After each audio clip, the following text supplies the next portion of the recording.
Hey world, my name is Dan Brown, and I'm here to teach you how to solve one of society's modern-day mysteries. Erno Rubik's Magic Puzzle Cube is something that has frustrated millions of people since its release in 1980. But never fear, I'm here to put an end to all that because I'm going to teach you how to solve it.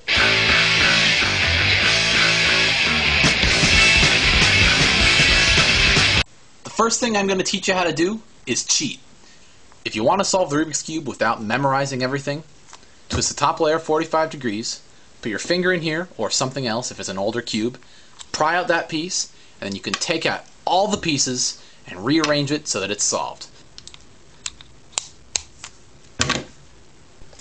While the cheating is easy, it's not nearly as impressive as actually solving it in front of people. So I'm going to teach you how to solve it, but before I can teach you how to solve it, I have to teach you the move notation because you're not going to understand anything if you don't understand the notation. This side, the side that faces you, is the front side. This side is the right side, it's on the right. This side is the left side. This top side is the up side. And this bottom side is the down side. Simple.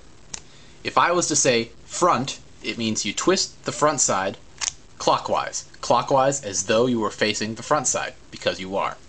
If I was to say left, twist the left side clockwise as though you're facing it. Left inverted is the same thing but backwards, counterclockwise. Left inverted looks like that. Front inverted looks like this. Up looks like this. Up inverted looks like this. Right looks like that, etc., etc. You get the point. Now that you know the move notation, you're ready to begin learning how to solve it. Now, in learning how to solve it, you have to learn what are called algorithms. While it sounds fancy and complicated and nerdy, it's really not all that fancy. An algorithm is any sequence that, when repeated enough times, the cube returns to its original position. Here is a real basic and a very important algorithm that you need to know.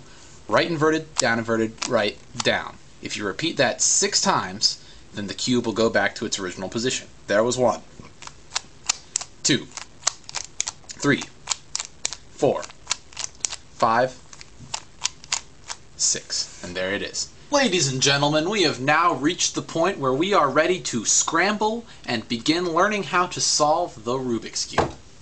Let's do it.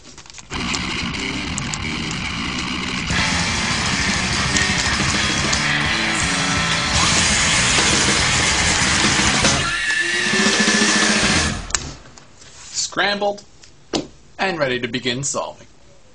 At this point, a Rubik's Cube aficionado like myself would normally look all around the Rubik's Cube for which side has the most already done, would be the easiest to solve, the fastest. But for you, the beginner, we're going to have you start with the green side on your first couple of solves, just for the sake of consistency. It'll make things easier, just trust me. If you want to figure out which side of the cube should be what color, it's easy. Just look at the center piece. This side is the green side because the center piece is green. No way that you move the cube can change that center piece. The first step in solving the green side is going to be solving this green cross. In doing this, we have to look for these 4 green pieces, one at a time. Let's look for one of them. Here's one of them. Before you can get the piece where it needs to be up here, you have to get it directly underneath where it needs to be. So we're going to get this in the bottom layer and then swing this around to the white side right there. Once we have it there, if we rotate the front side twice, you'll have it lined up. It's important not to just get this cross, but to also worry about this lining up. That's just as important. Occasionally you'll find yourself in a position like this. You find this green piece right here, green and red line up, you get it underneath where it needs to go, right here, you flip it up, and whoa, it's flipped the wrong way. In the right place, green, red, but flipped the wrong way. How can you fix it without screwing this up? Well, this is where your first algorithm comes in. This algorithm goes like this. Front inverted, up, left inverted, up inverted. It's a real short, real simple algorithm, but it gets the job done. Once you've solved this top green cross, you're ready to start filling in these 4 green corners. Now, The first part of this is very similar to when you're solving the green cross. Before you get a piece up where it needs to be, you have to get it directly underneath. Now we're going to look down here for a green corner piece. Here's one. It is the green, orange, and white corner piece. We have to get it directly underneath this green, orange, and white corner right here. Here it is. There it is. Now, the algorithm to get it from here up to here is this. Right inverted, right, down. That same one that I showed you in the algorithm demonstration.